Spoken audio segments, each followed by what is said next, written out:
I am Sherry Griffith, your virtual specialist for middle grades health and physical education.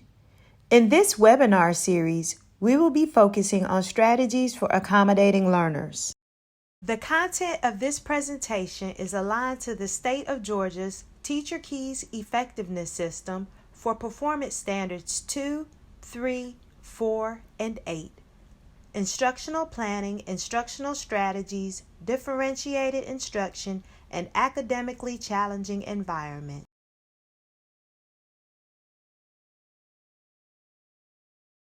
The purpose of this webinar series is to help educators to accommodate learners' differences in needs while facilitating instruction.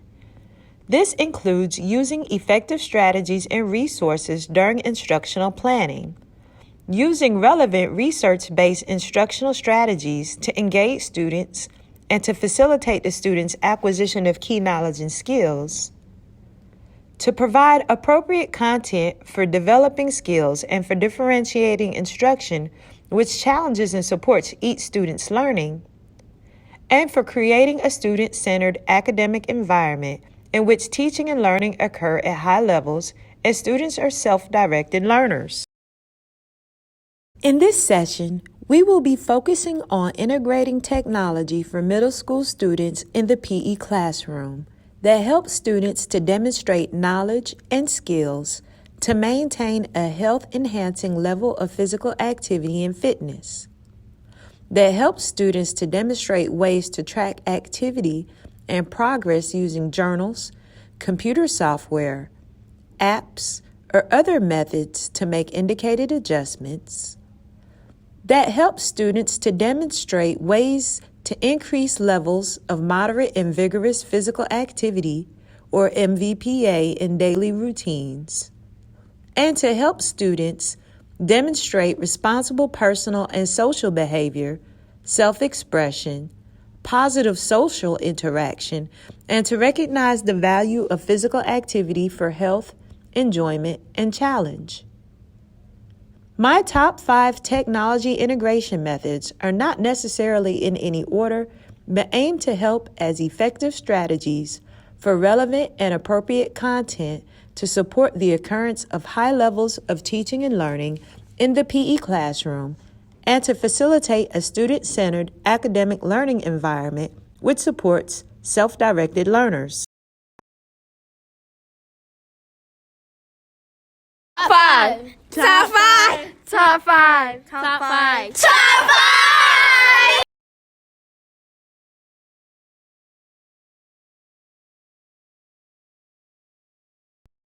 Number 3 of my integrating technology in the PE classroom top 5 list is the use of sliders technology. Sliders technology, such as sliding boards and the fitness sliders being used in the upcoming video, help students to demonstrate ways of increasing levels of moderate and vigorous physical activity, or MVPA, and support students' acquisition of higher performance levels. Sliders also support students' ability to demonstrate knowledge and skills to maintain a health-enhancing level of physical activity and fitness, and utilizes exercises and activities that will contribute to the improvement of the components of the Georgia Fitness Assessment Program, such as increasing their flexibility levels, increasing their levels of muscular strength, and increasing students' levels of muscular endurance.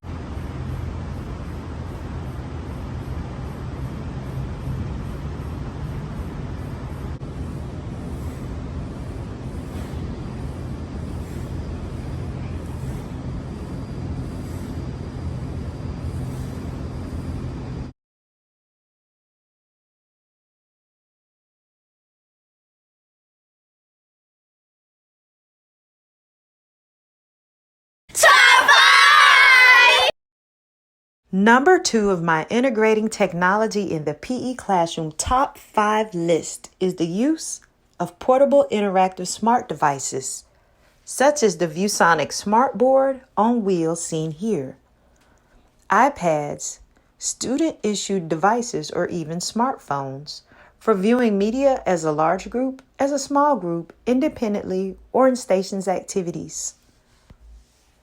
While instructional planning is taking place, it is most effective for the teacher to determine what materials, resources, and technology integration will be most relevant and most appropriate to differentiate instruction, to accommodate learners' needs and differences, as well as to promote self-directed learning.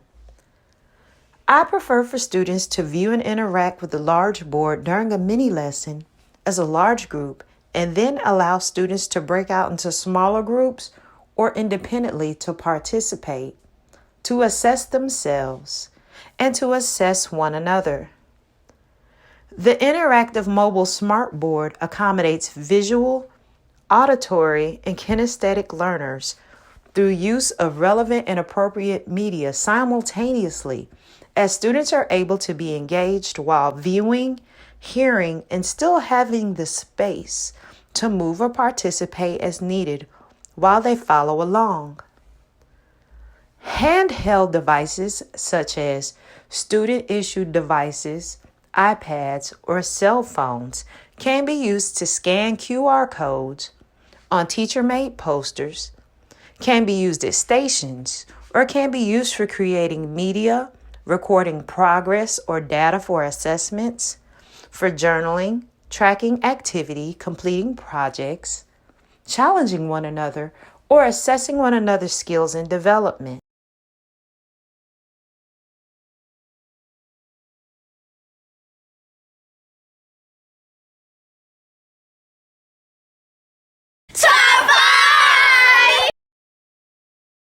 Number 1 of my integrating technology in the PE classroom top 5 list is the use of technology devices that play music and audio, such as Bluetooth speakers, karaoke machines, CD players with speakers, and apps that make free music available, such as YouTube and the YouTube to MP3 converter. My top 5 are not necessarily in any order.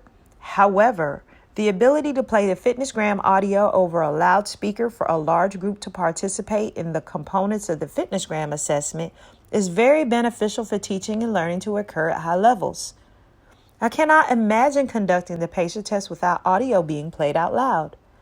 The invention of Bluetooth technology allows me to play the audio for the FitnessGram muscular strength assessment from the cell phone in my hand and play out loud for students to participate.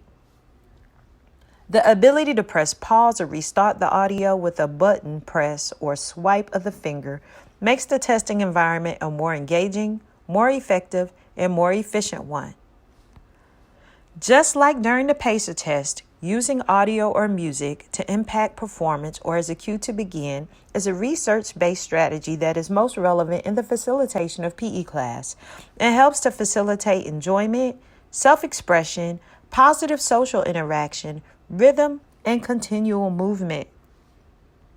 Music can also set the pace and even enhance the facilitation of physical activity. Music motivates movement and helps with classroom management. In my classroom, students are often prompted to begin performing when music starts and to transition from one activity to the next when music stops and begins again. A Gopher Sports article called Music a PE Teacher's Best Friend. In my classroom, music is the teacher and the student's best friend. During the instructional planning stage, I locate the most appropriate, upbeat, award-winning songs with positive messages on YouTube and open them up on separate internet tabs on my cell phone to avoid ads playing. A preferred method is to Google a YouTube to MP3 format converter like the one seen at the bottom of the screen.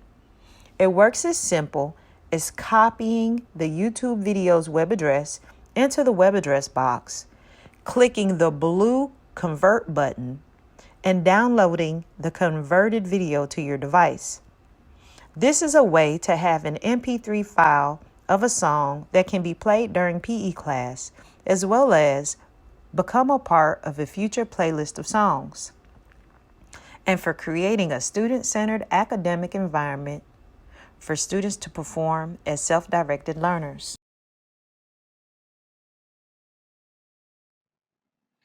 Please visit the Georgia Department of Education community website at community.gadoe.org For more helpful tips to collaborate, connect, share thoughts, or resources for teachers and administrators. Thank you for viewing, and we hope you enjoyed our webinar.